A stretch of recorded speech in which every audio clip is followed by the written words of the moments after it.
Development versus morality. Development versus the customary laws. This has been always the question of us since independence, since August 15, 1947. And this time, once again, the very same conflict.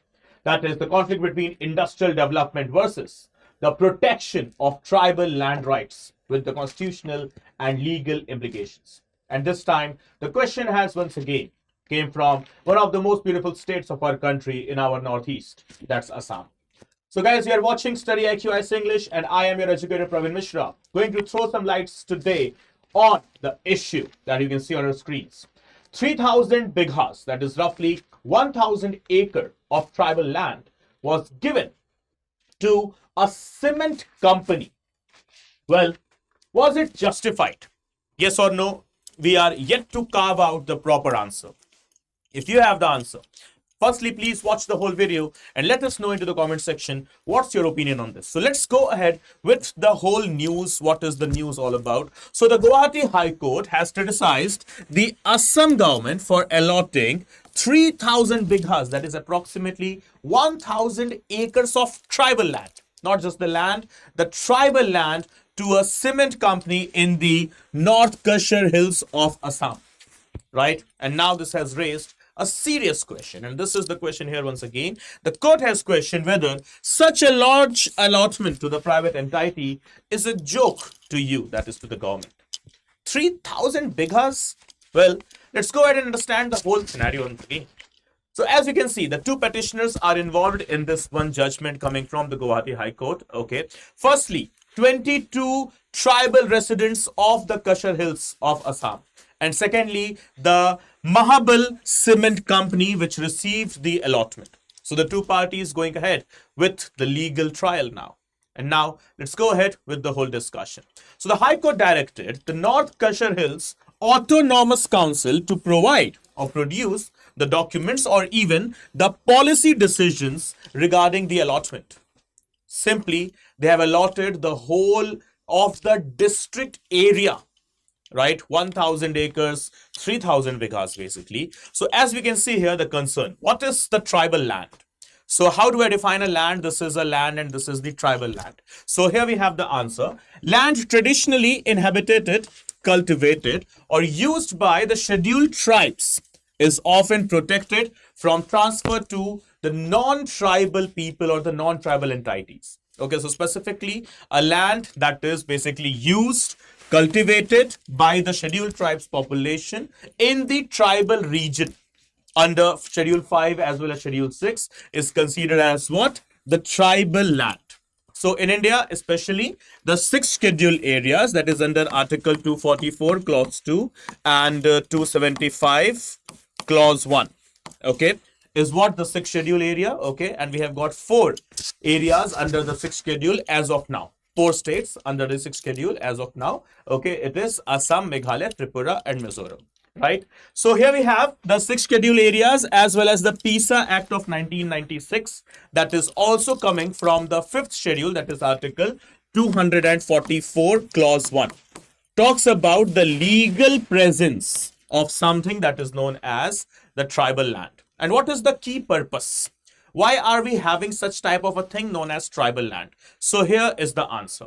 Just to prevent alienation of the tribal communities from their ancestral resources. Basically, for our tribes, for our cultural tribes, their land is their identity. It's not just their land. It's their livelihood and the cultural survival as well. So for you, a piece of land may be just a piece of land, okay, kind of an asset. But for our tribal people, okay, for you, for me, land is just land. It's an asset or maybe a liability. But for our tribal people, their land is basically their identity. First thing, it's their livelihood as well as their cultural survival instinct as well. So this is where the key provisions inside the 5th schedule and 6th schedule were added under Article 244 Clause 1, 5th schedule, 244 Clause 2 and 275 Clause 1, the 6th schedule, as well as the Panchayat's extension to the Scheduled Areas Act 1996 to provide the protection to the tribal land. As in simply, it talks about a policy that technically prohibits the transfer of the tribal land to any non-tribal entity. Okay, and now let's talk about few more specific related topics. That is the case laws. What are the cases related to it we have got? So a very wonderful case we have got with us, that is known as Samatha versus the state of Andhra Pradesh in the year 1997, where Supreme Court clearly ruled that whenever a tribal land, okay, in a scheduled area is to be given to any non-tribal entity, first and foremost, the local Gram Panchayat's assent is required. But before we go ahead and talk about the transfer of the land papers and so on, the first thing is clearly mentioned. And what is that? Here, the tribal land cannot be transferred to a non-tribals or a private companies, specifically for mining or any kind of industry purpose. In case it is being forwarded when you have no other option left. Let's say the tribal land is being taken for any other purpose, okay, even if it is the mining or industrial purpose, then the Gram Panchayat, or if the Autonomous District Council is present, they should certify the transfer of land with valid, logical, rational reasons. Right? So basically what Supreme Court has stated in Samatha versus the state of Andhra Pradesh case 1997, it's not possible basically, okay, tribal land in the scheduled areas literally cannot be transferred. Okay, and this principle resonates here, that is in Assam too, since Assam comes under the 6th schedule of our Indian Constitution. Okay, so this is what the Samatha versus Andhra Pradesh case of 1997 told us. And then let's talk about the constitutional provision of the ADCs, basically the autonomous councils under 6th schedule. So, founded under 6th schedule, that is Article 244 Clause 2 and 275 Clause 1, covers 4 states, Assam, Meghalaya, Tripura and Mizoram. And it provides for the establishment of ADCs, basically the autonomous district councils, which is having some legislative, administrative and judicial powers over a few subjects like the land management and its transfer. Remember, its transfer to the tribal or non-tribals as well, in case the ADCs justifies, okay, or the Gram Panchayats justifies that yes, the transfer of land is happening on the rational grounds and no other options is left. Okay, then forests other than the reserve forests, they are also maintained by the ADCs. Then agriculture as well as village administration. And finally, the customary laws of the tribes. They are all taken into the consideration by the ADCs established under 6th schedule. Okay, those who have got administrative, legislative as well as judicial powers. Now, next thing, the Dima Hasao, that is the North Kashmir Hills Autonomous Council, is one such ADC where this 3,000 bighas or basically 1,000 acre of land was given to the Mahabharata Cement Company. Okay, so what we can see here, the significance, why these ADCs are designed. So they are designed to protect basically the tribal culture, the land, as well as providing them with the self-governance. And finally, yes, the land transfers, they usually require approval of the autonomous councils and not just the state government. Okay, and here what is happening, what has happened? Assam state government has transferred 3,000 bighas of the tribal land without the consent of the ADC. And this is where the breach of law, breach of constitution has been witnessed. This is where the Guwahati High Court has bashed the state government. Now, do you think it's literally a joke? If you're thinking, it's not. Right? Now, let's talk about the next big thing here. That's about the land acquisition policy. Unfortunately, till 2013, we were having a draconian law which was running since 1894, that is known as the Land Acquisition Act, which was a colonial act which was pro-state. And now, the right to fair compensation and transparency in Land Acquisition and Rehabilitation and Resettlement Act, that is basically in short known as LAR Act of 2013, came into the picture, that deals with any kind of land acquisition. Any kind, literally any kind. And what are the key provisions of the LAR Act? Here it is. The consent clause. 80% in case of private projects and 70% in case of PPP, that is public-private partnership project. Secondly, social impact assessment must be done. Simply speaking, must study the displacement, livelihood loss, as well as environmental impact in case any land is to be given to any industrial or a mining company for any kind of the infrastructural development project or any secondary kind of the development project. Then finally, rehabilitation and resettlement. Okay, so mandatory for the affected families. So as per the 2013 LAR Act, LAR basically once again, right to fair compensation and transparency in land acquisition, rehabilitation and resettlement act of 2013. What it says, okay, we have first of all nullified that draconian law, that colonial pro-state law that is known as the Land Acquisition Act of 1894. So we have, washed it away. Secondly, as per the provisions of the LAR Act, what the state must do. First of all, the social impact assessment must be done. Okay, so a study with regard to the displacement if the land acquisition happens, the study with regard to the disturbance in the livelihood if the land acquisition happens, and finally, the environmental impact should be also studied whenever a land is acquired. Okay, and yes, in case there are displaced families, so resettlement and rehabilitation is a must from the state, okay, towards the displaced and disturbed families. And first thing that we need to mark here, that is the consent clause. What is the consent? 80% in case of private projects and 70% in case of PPP projects. Now, the next big thing here, the exemptions. What are the exemptions? So some projects like defense and rural infrastructure, they are exempted. Even if there is no 80% or 70% consent, even if there is no assessment, okay, then also doesn't matter. It is in the name of national security as well as rural development. First thing. Second thing, as we see, in tribal areas, we have got the PISA Act of 1996. PISA as in simply Panchayats Extension to Scheduled Areas Act. Scheduled Areas Act. That is in short PISA of 1996. Okay. So what we can see here in tribal areas where we have got the PISA Act plus the sixth schedule requires the Gram Sabha or the autonomous council states consent. Remember guys, as per the Samatha versus State of Andhra Pradesh case 1997, Supreme Court clearly justified that any tribal land should not be transferred to any non-tribal entity, specifically for any kind of the mining or industrial purpose.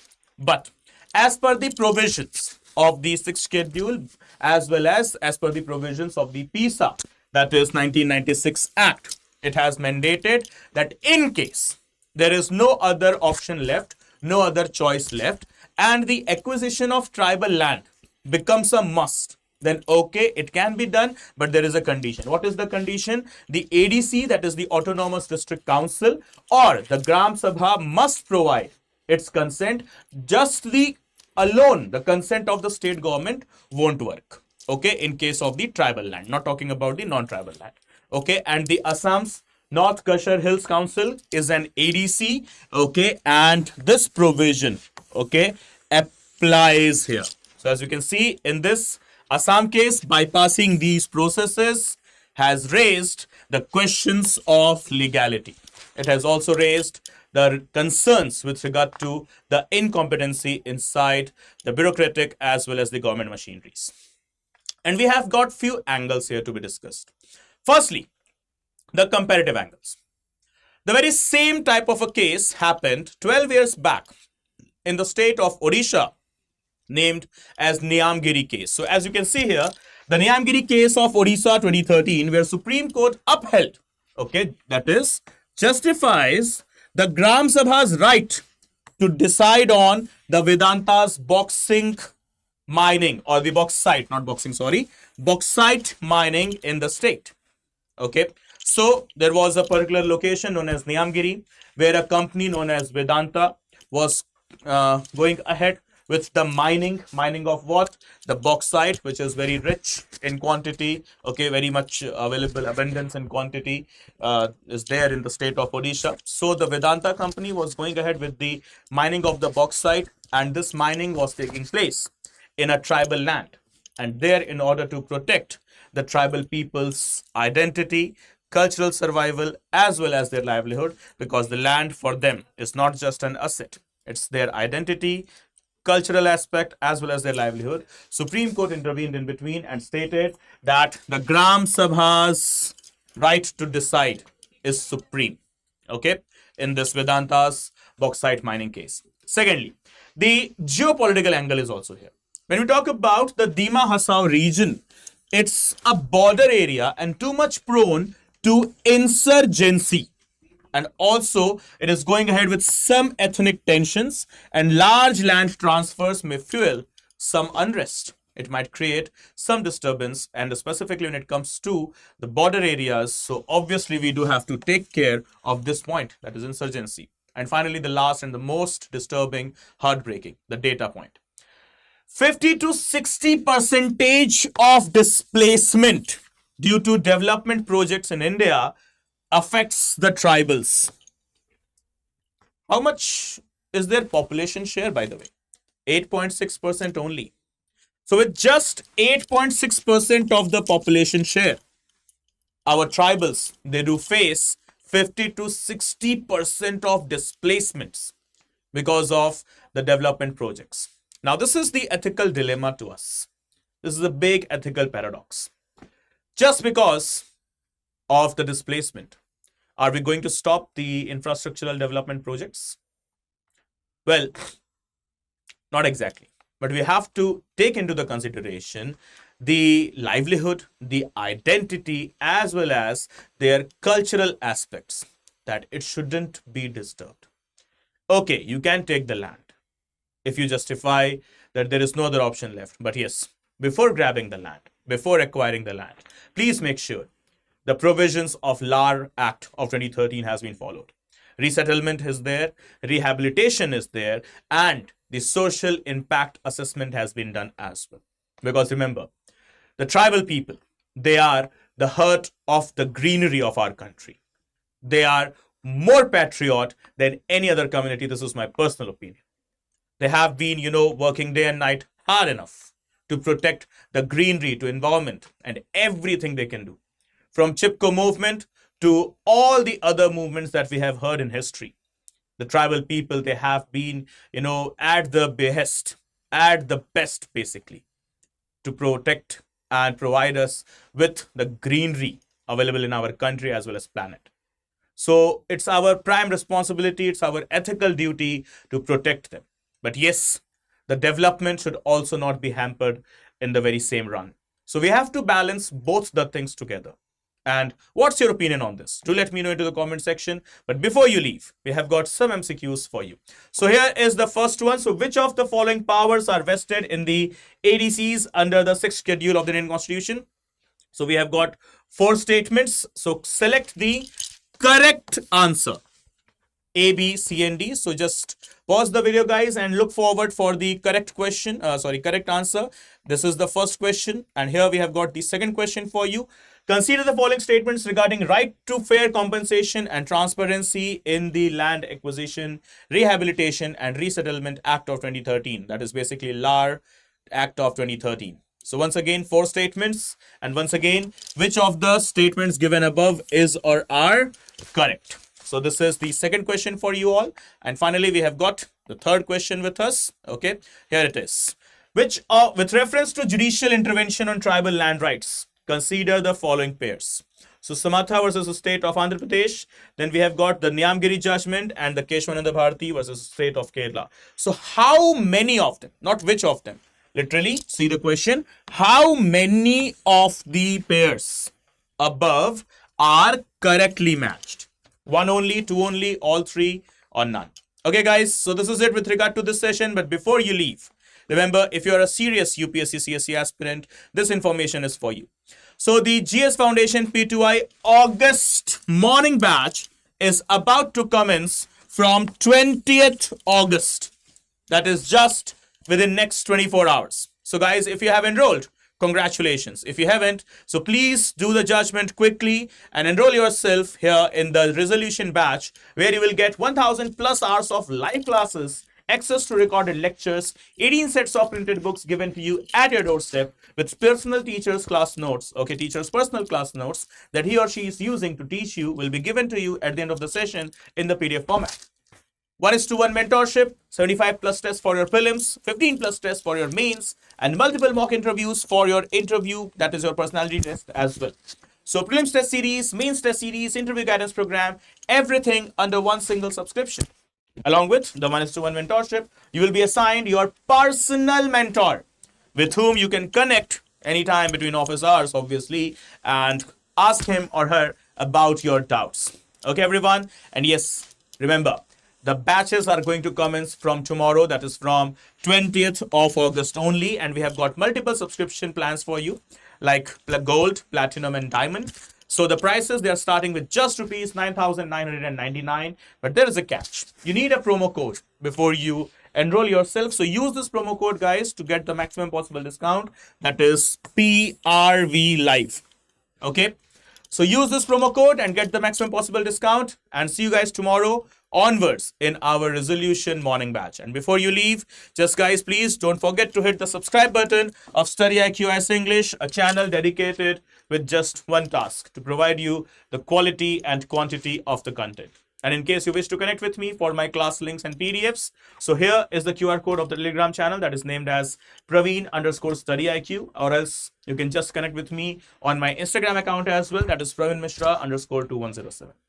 Okay, guys, thank you so much for joining. Bye-bye. Good day. Take care. And please let us know your opinion into the comment section as well. Good day. Take care. Jai Hind. Jai Bharat.